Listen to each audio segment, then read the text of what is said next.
সম্মানিত মুসল্লিয়ানে কেরাম, শুরুতেই মহান পরওয়ারদিগারে আলম, মহামহিম প্রতিপালক, সর্বময় ক্ষমতার অধিকারী রহমান ও রহিম মহান আল্লাহ পাক রব্বুল আলামিনের দরবারে লাখ কোটি শুকরিয়া জ্ঞাপন করছি, যিনি দয়া আর অনুকম্পা প্রদর্শন করে আমাদেরকে আজকে জুমার নামাজের উদ্দেশ্যে মসজিদে আসবার বসবার তৌফিক এনায়েত করেছেন। এই জন্য অন্তরের অন্তঃস্থল থেকে কালিমাতুশ শুকুর আদায় করি। সকলেই পড়ে নেই আলহামদুলিল্লাহ। সম্মানিত হাজরিন, আমরা গত কয়েকদিন আগে আল্লাহ পাক রব্বুল আলামিনের নৈকট্য ভাজন হবার জন্যে বিশেষ একটি বিধান, উজহিয়া কোরবানির বিধান আমরা পালন করেছি। সম্মানিত হাজরিন, আল্লাহ পাক রব্বুল আলামিন আমাদের জীবনের প্রত্যেকটি পরতে যে সকল ইবাদত বন্দেগীর ব্যবস্থাপনা রেখেছেন সেগুলো আমাদের বাস্তবায়ন করতে হবে। তবে বোঝা যাবে আমরা আল্লাহ পাক রব্বুল আলামিনের বিধান মেনে চলছি, আল্লাহ পাক রব্বুল আলামিনের দেওয়া নির্দেশনা মেনে তার নিষেধাজ্ঞা থেকে দূরে থেকে জীবন যাপন করছি। পেয়ারে হাজরিন, এই সময়ে ইসলামের গুরুত্বপূর্ণ আরেকটি ইবাদত হজ, এই হজের বিশেষ ইবাদত পালিত হচ্ছে। সম্মানিত হাজরিন, আমাদের বাংলাদেশ থেকে হজ পালনের উদ্দেশ্যে যারা সৌদি আরবের মক্কায় পৌঁছেছেন, হজ পালন করেছেন, করছেন, এই হজের বিধান এটিও আমাদের জন্য একটি মৌলিক বিধান। পেয়ারে হাজরিন, তাহলে এই হজ সম্পর্কে আমাদের ভালোভাবে সঠিকভাবে হজের বিধিবিধান জানার দরকার আছে না নাই? জানার দরকার আছে। যদি বিধান জানি তাহলে মানতে সহজ হবে। যদি হজের বিধান না জানি, হজের ফজিলত সম্পর্কে না জানি, হজের নির্দেশনা সম্পর্কে না জানি, তাহলে এই বিধান আমাদের বাস্তব জীবনে প্রয়োগ করা, বাস্তবায়ন করে দেখানো সম্ভব হবে না। সম্মানিত হাজরিন, তাহলে হজের বিধান দিয়েছেন কে? স্বয়ং আল্লাহ পাক রব্বুল আলামিন। আল্লাহ পাক রব্বুল আলামিন ঐশী গ্রন্থ আল কোরআনের সূরা বাকারার 196 নম্বর আয়াতে ঘোষণা করেছেন, আল্লাহ পাক রব্বুল আলামিন বলছেন, ওয়া আতিম্মুল হাজ্জা ওয়াল উমরাতা লিল্লাহ। আল্লাহ পাক রব্বুল আলামিন এই আয়াতের মধ্যে বলছেন, ও আমার বান্দারা, আমার মুমিন বান্দারা, তোমরা একমাত্র আমি আল্লাহর সন্তুষ্টির জন্য হজ এবং ওমরার বিধান পালন করো। তাহলে হজ পালন করতে বলেছেন কে? স্বয়ং আল্লাহ পাক রব্বুল আলামিন। আল্লাহ পাক রব্বুল আলামিন ঐশী গ্রন্থ আল কোরআনের সূরা আলে ইমরানের 97 নম্বর আয়াতে ঘোষণা করেছেন, ওয়ালিল্লাহি আলান নাসি হিজ্জুল বাইতি মান ইসতাতা ইলাইহি সাবিলা।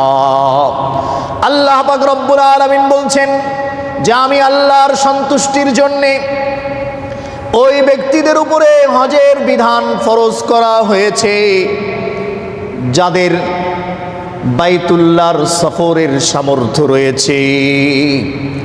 বাইতুল্লাহর সফরের সামর্থ্য রয়েছে অর্থাৎ যে ব্যক্তির এই পরিমাণ সম্পদ রয়েছে, যেই পরিমাণ সম্পদ থাকলে ওই ব্যক্তি বাইতুল্লাহ তথা মক্কা মদিনা থেকে ঘুরে আসতে পারে, যে পরিমাণ সম্পদ থাকলে এই সময়ের মধ্যে তার পরিবার পরিজন চলতে পারে। পেয়ারে হাজরিন, আল্লাহ পাক রব্বুল আলামিন ঘোষণা করেছেন এই রকম সামর্থ্যবান ব্যক্তিদের জন্যে আমি আল্লাহর সন্তুষ্টির উদ্দেশ্যে হজের বিধান ফরজ করে দেওয়া হয়েছে। তাহলে এই হজের বিধান ফরজ করেছেন কে?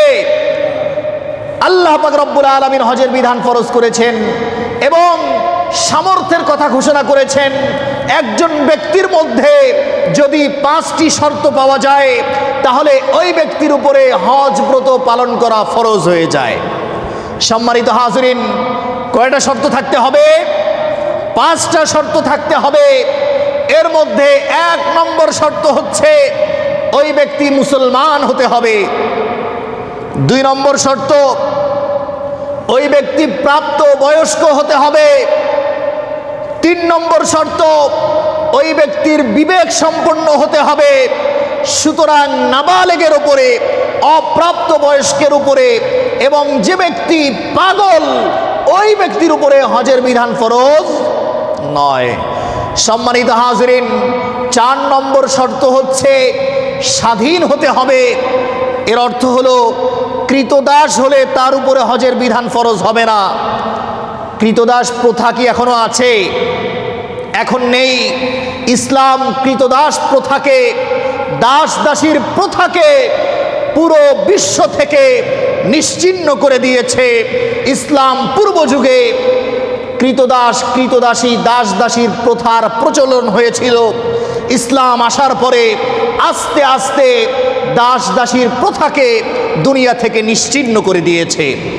সম্মানিত হাজরিন, তাহলে হজ ফরজ হবার জন্যে 4 নম্বর শর্ত হলো স্বাধীন হতে হবে। এর অর্থ হলো কৃতদাসের উপরে হজের বিধিবিধান ফরজ হবে না। 5 নম্বর, সামর্থ্যবান হতে হবে। সম্মানিত হাজরিন, হজ ব্রত এটি এমন একটি ইবাদত যে ইবাদতের সাথে শরীর এবং অর্থ দুটি বিষয়ই সম্পৃক্ত রয়েছে। শুধুমাত্র শারীরিক সুস্থতা থাকলে হজের বিধান ফরজ হয় না। যেমনটি নামাজের বিধান ফরজ হয়, যেমনটি রোজার বিধান ফরজ হয়, এমনিভাবে শুধুমাত্র আর্থিক সামর্থ্য থাকলে হজের বিধান ফরজ হয় না। যেমনটি কোনো ব্যক্তির নির্ধারিত পরিমাণ সম্পদ থাকলে তার উপরে যাকাতের বিধান ফরজ হয়, বরং যে ব্যক্তির শারীরিক এবং আর্থিক দুদিক থেকে সামর্থ্য রয়েছে ওই ব্যক্তির উপরে স্বয়ং আল্লাহ পাক রব্বুল আলামিন হজের বিধান ফরজ করে দিয়েছেন। তাহলে সামর্থ্য থাকতে হবে কয় দিক থেকে? 2 দিক থেকে। শারীরিক সামর্থ্য থাকতে হবে এবং 2 নম্বর হচ্ছে আর্থিক সামর্থ্য থাকতে হবে। আর্থিক সামর্থ্য থাকার অর্থ হলো ওই ব্যক্তির কাছে এই পরিমাণ সম্পদ থাকতে হবে যে পরিমাণ সম্পদ থাকলে ওই ব্যক্তি মক্কা মদিনা সফর করে আসতে পারে, পাশাপাশি এই সময়ের মধ্যে তার পরিবার পরিজনকেও চালাতে পারে। পেয়ারে হাজরিন, এই আয়াত, যে আয়াত একটু আগে আমি উল্লেখ করেছি, মানিস্তাতা ইলাইহি সাবিলা, যে ব্যক্তির হজ করার সামর্থ্য রয়েছে, এই আয়াতের তাফসিরে 2 ধরনের সামর্থ্যের কথা বলা হয়েছে। 1 নম্বর সামর্থ্য হচ্ছে তার পাথেও থাকতে হবে, অর্থাৎ যাওয়া আসার অর্থ থাকতে হবে। এই সময়ে তার যত খরচাদি সেগুলো তার কাছে থাকতে হবে। এই সময়ে তার পরিবার পরিজনের যে পরিমাণ খরচা আসে সেই পরিমাণ সম্পদ তার থাকতে হবে। এই তাফসিরের মধ্যে সামর্থ্যের 2 নম্বর ব্যাখ্যা করা হয়েছে, অর্থাৎ সামর্থ্যের মধ্যে আরও একটি জিনিস অন্তর্ভুক্ত রয়েছে। সেই জিনিসটি হলো তার রাহেলা, অর্থাৎ সাওয়ারির ব্যবস্থা থাকতে হবে। বাংলাদেশ থেকে সৌদি আরব যাওয়ার জন্য তার সাওয়ারি থাকতে হবে। পেয়ারে হাজরিন, এই সাওয়ারির ব্যবস্থাপনা করার দায়িত্ব যেহেতু অন্য দেশ, বাংলাদেশ সৌদি আরব এক দেশ নয়, এজন্য এই সাওয়ারির ব্যবস্থা তো সরকারের পক্ষ থেকে রয়েছেই। আমরা শুধুমাত্র আর্থিক যোগান দিলেই এই সাওয়ারির ব্যবস্থা আমাদের জন্য হয়ে যায়। পাশাপাশি যদি কোনো ব্যক্তির কাছে যাওয়া আসা এই সময়ের খরচাদি এবং পরিবার পরিজনের খরচাদি তার কাছে থাকে, তাহলে ওই ব্যক্তির উপরে যাকাতের বিধান আল্লাহ পাক রব্বুল আলামিন ফরজ করে দিয়েছেন। তাহলে বোঝা গেল একজন মানুষের মধ্যে 5টি শর্ত থাকলে ওই ব্যক্তির হজের বিধান আল্লাহ পাক রব্বুল আলামিন তার জন্য ফরজ করে দিয়েছেন। 1 নম্বর মুসলমান হওয়া, 2 নম্বর বালেগ তথা প্রাপ্তবয়স্ক হওয়া, 3 নম্বর আকেল তথা বিবেক সম্পন্ন হওয়া, 4 নম্বর হৌর তথা স্বাধীন হওয়া, আর 5 নম্বর সামর্থ্যবান হওয়া। এই 5টি শর্ত যদি কারো মধ্যে থাকে তাহলে ওই ব্যক্তির উপরে হজের বিধান ফরজ করেছেন কে? আল্লাহ পাক রব্বুল আলামিন। এই শর্তগুলোর মধ্যে বয়সের কি কোনো শর্ত আছে? যে বয়স 60 বছর না হলে হজের বিধান ফরজ হয় না, এমন কোনো শর্ত আছে? বয়স 40 হতে হবে, নিজের ছেলে মেয়ে তাদের বিয়ে শাদীর ব্যবস্থাপনা করে তারপরে হজে যেতে হবে, নিজের সহায় সম্পত্তি ছেলে মেয়েদের মধ্যে বন্টন করবার পরে তারপরে হজে যেতে হবে, এমন কোনো শর্ত আছে? এমন কোনো শর্ত নেই। বরং আমরা তো ধোকায় পড়ে যাই, যখন একজনের উপরে হজের বিধান ফরজ হয়েছে তখন তার সামনে উপস্থাপন হয় যে তোমার এখন পর্যন্ত বয়স হয় নাই, তুমি কেন এখনই হজে যাবে? তোমার তো এখনো সন্তানদেরকে বিয়ে শাদী দেওয়া শেষ হয় নাই, তুমি এখনই কেন হজে যেতে চাচ্ছ? তোমার সহায় সম্পত্তি বন্টন করা হয় নাই, তুমি কেন হজে যেতে চাচ্ছ? এই বিষয়গুলোর মাধ্যমে আমাদেরকে ধোকায় ফেলে দেওয়া হয় এবং আমাদেরকে একটি গুনাহের কাজে শামিল করা হয়। প্যারে হাজরিন, কোনো আলেম বলেছেন যদি কোনো ব্যক্তির উপরে হজের বিধান ফরজ হয়ে যায়, ওই ব্যক্তি যদি বিলম্বিত করে তাহলে ওই ব্যক্তির গুনাহ হতে থাকবে। সম্মানিত হাজরিন, তাহলে যাদের উপরে হজ যে সময়ে ফরজ হয়েছে যত দ্রুত সম্ভব তার হজ আদায় করার দরকার আছে না নাই? কথা বলেন, দরকার আছে না নাই? হজ আদায় করার দরকার আছে। হাদিসের মধ্যে এসেছে, সহিহ মুসলিমের 1337 নম্বর হাদিস, عن أبي هريرة رضي الله تعالى عنه قال خطبنا رسول الله صلى الله عليه وسلم। আবু হুরায়রা রাদিয়াল্লাহু তাআলা আনহু বলেন, একবার বিশ্বনবী মুহাম্মদুর রাসূলুল্লাহ সাল্লাল্লাহু আলাইহি ওয়াসাল্লাম আমাদের সামনে বক্তব্য দিচ্ছিলেন। তিনি ঘোষণা করলেন, আইয়ুহান নাস ক্বাদ ফারাদাল্লাহু আলাইকুমুল হাজ্জা ফাহুজ্জু। আল্লাহর রাসূল সাল্লাল্লাহু আলাইহি ওয়াসাল্লাম ঘোষণা করে দিয়েছেন, ও আমার উম্মতের দল, তোমাদের উপরে স্বয়ং আল্লাহ পাক রব্বুল আলামিন হজের বিধান ফরজ করে দিয়েছেন, সুতরাং তোমরা যত দ্রুত পারো এই হজের বিধান পালন করে ফেলো। ফাহুজ্জু, তোমরা হজ করে ফেলো, বিলম্বিত করো না। তোমাদের এই হজের বিধান যাদের উপরে ফরজ হয়েছে তাদের আর বিলম্বিত করার সুযোগ নাই, বরং তোমাদের এই হজের বিধান পালন করে ফেলতে হবে। সম্মানিত হাজরিন, সুনানে আবু দাউদে এসেছে 1721 নম্বর হাদিসে এসেছে, আল্লাহর রাসূল সাল্লাল্লাহু আলাইহি ওয়াসাল্লাম বলেছেন, মান আরাদাল হাজ্জা ফালইয়াতাআজ্জাল। যে ব্যক্তি হজ করতে চায় সে যেন দ্রুত হজ করে ফেলে। কেন? আল্লাহ রাসূল সাল্লাল্লাহু আলাইহি ওয়াসাল্লাম কারণ উল্লেখ করে দিয়েছেন। তিনি বলেছেন, ইন্নাহু ক্বাদ ইয়ামরাজুল মারিজ, কারণ তোমাদের মধ্যে কোনো ব্যক্তি অসুস্থ হয়ে পড়তে পারে। ওয়া তাদিল্লুদ দাল্লা, তোমাদের কারো সামর্থ্য চলে যেতে পারে। ওয়া তারিদুল হাজা, তোমাদের কারো সামনে এমন প্রয়োজন দেখা দিতে পারে যে প্রয়োজন দেখা দিলে আর হজ করতে যাওয়া যাবে না।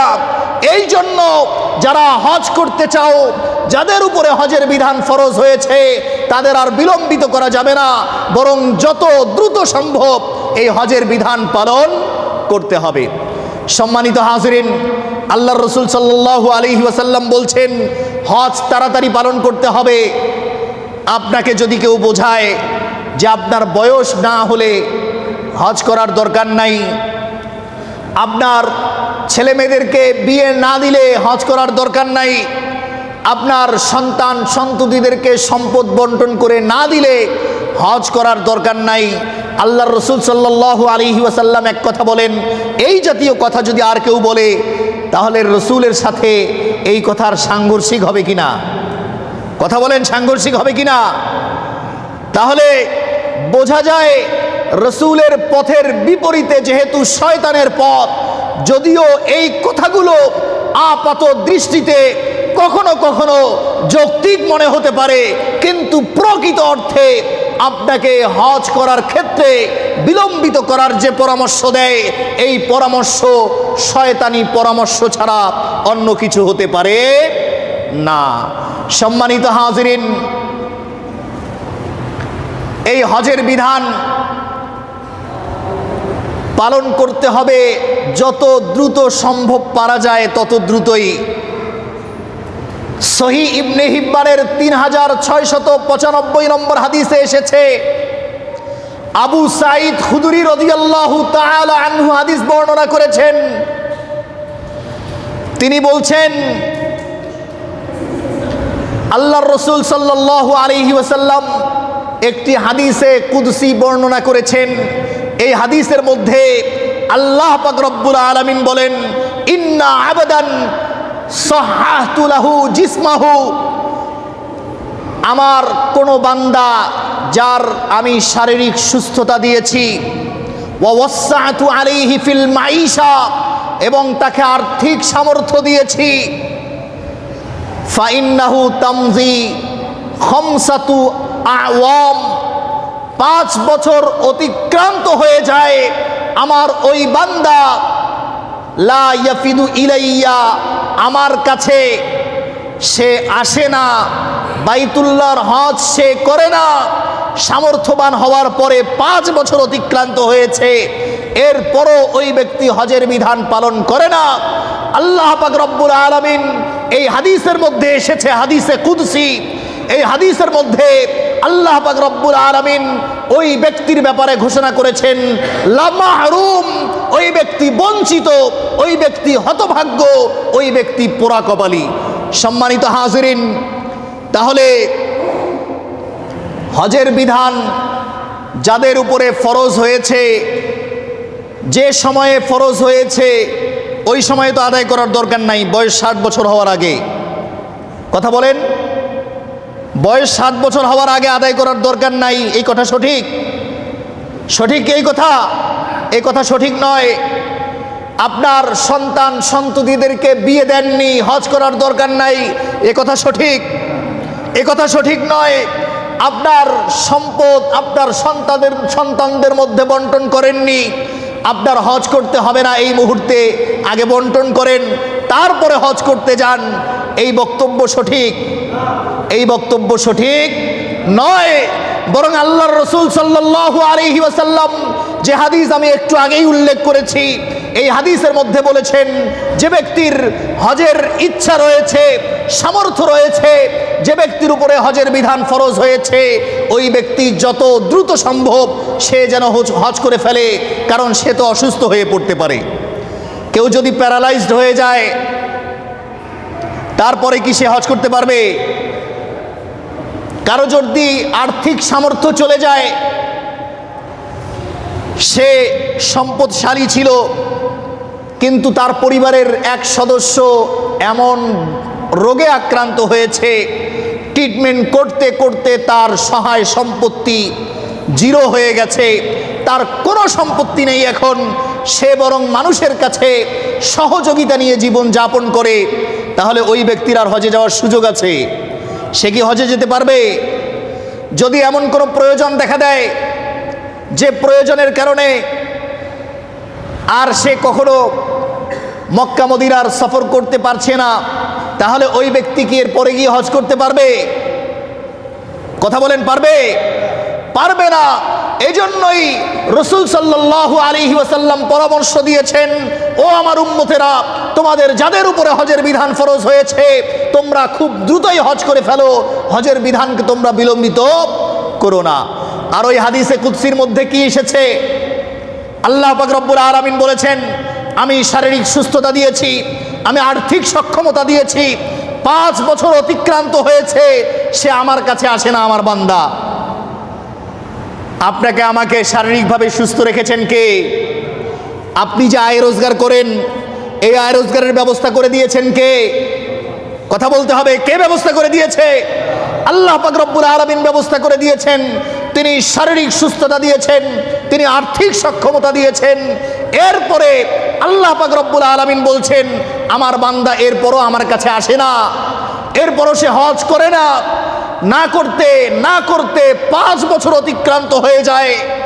আল্লাহ পাক রব্বুল আলামিন ঘোষণা করে দিয়েছেন, লামাহরুম, আমার ওই বান্দা হতভাগ্য, আমার ওই বান্দা বঞ্চিত। সম্মানিত হাজিরিন, বিশেষ করে যুবক ভাইয়েরা যাদের উপরে হজের বিধান ফরজ হয়েছে, মনে রাখবেন হজের বিধান ফরজ হয় মৌলিকভাবে যুবক বয়সে। কারণ একজন ব্যক্তির শারীরিক সক্ষমতা যুবক বয়সেই ভালো থাকে, পাশাপাশি আর্থিক সক্ষমতা ম্যাক্সিমাম যুবকের চলে আসে। যেহেতু শারীরিক সুস্থতা রয়েছে এবং আর্থিক সক্ষমতা যদি আপনার চলে আসে, তাহলে আপনার উপরেই হজের বিধান ফরজ হয়ে গেছে।